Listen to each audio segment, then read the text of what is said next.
Hepimizin malumu yaklaşık 2 aydır Siyonist İsrail ve başta Amerika ve onların yardımcıları hep beraber bütün imkanlarıyla Gazze'de büyük katliamlar, soykırımlar gerçekleştiriyorlar ve gerçekleştirmeye devam ediyorlar. Şimdi bu mesele ilk başladığı zaman hakikaten bütün ülke olarak söylüyorum, bütün halkımız sokaklara indik, mitingler düzenledik, protestolar yapıldı ve bu sıklıkla yapıldı. Bu hassasiyet çok ön plandaydı, üst perdedeydi. Güzel bir hasletti. Fakat maalesef bir hakikati de beyan etmek istiyorum Peygamber sevdaları olarak.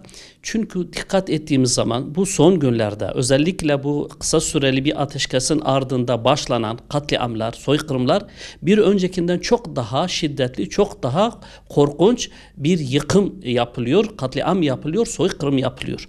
Ancak bu baştaki Müslümanlarda oluşan o hassasiyet gösterilen tepki o günkü kadar yoktur.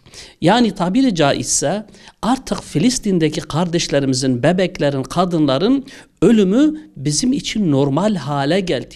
Hatırlıyorsanız hastanenin ilk bombalanması sırasında bütün bir Türkiye gece vakti ayağa kalkmıştı. Sabahlara kadar millet ayaktaydı. Ama bugün her gün aynı şey yapılmaya başlandı artık. Her gün aynı şey yapılıyor. Daha fazla bir şiddetle yapılıyor. Daha büyük silahlarla yapılıyor. Daha büyük sayıda katliamlar gerçekleştiriliyor.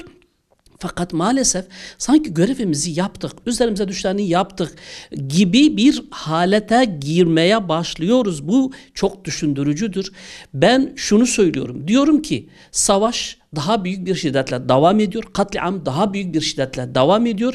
Dolayısıyla Gazze'li kardeşlerimiz bu şekilde katil edilmeye devam edilirken Müslümanların hassasiyetinin de ona göre artması gerekir.